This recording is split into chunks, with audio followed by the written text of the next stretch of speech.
Good morning. It's Tuesday, August 12th. This is Sober Readings. From Daily Reflections, a look backward. First, we take a look backward and try to discover where we have been at fault.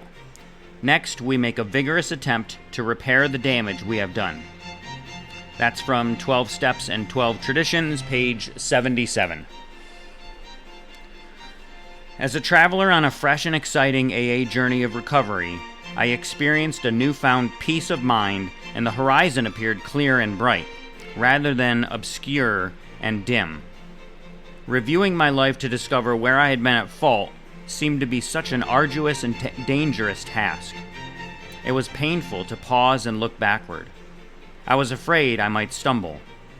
Couldn't I put the past out of my mind and just live in my new golden present? I realized that those in the past whom I had harmed stood between me and my desire to continue my movement towards serenity. I had to ask for courage to face those persons from my life who still lived in my conscience, to recognize and deal with the guilt that their presence produced in me. I had to look at the damage I had done and become willing to make amends. Only then could my journey of the Spirit resume. Today's reading from the 24 Hours book, the AA Thought for the Day. There was nothing left for us but to pick up the simple kit of spiritual tools laid at our feet by Alcoholics Anonymous.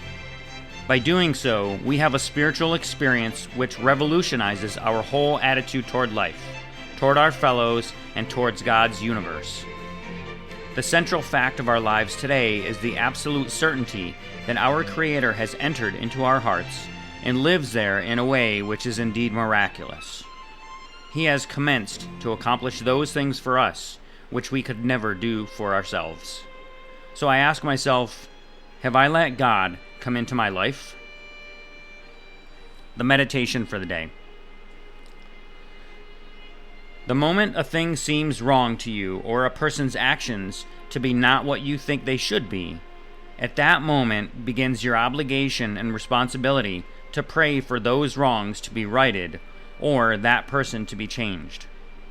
What is wrong in your surroundings or in the people you know?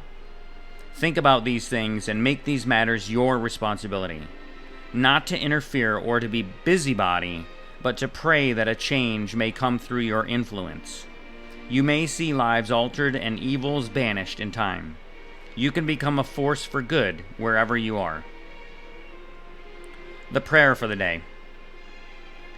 I pray that I may be a fellow worker with God. I pray that I may help people by my example. And finally, today's reading from As Bill Sees It, page 48. Live serenely. When a drunk has a terrific hangover because he drank heavily yesterday, he cannot live well today. But there is another kind of hangover which we all experience whether we are drinking or not. That is the emotional hangover, the direct result of yesterday's and sometimes today's excesses of negative emotion, anger, fear, jealousy, and the like.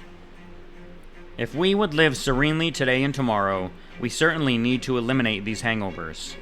This doesn't mean we need to wander morbidly around in the past. It requires an admission and correction of errors, now.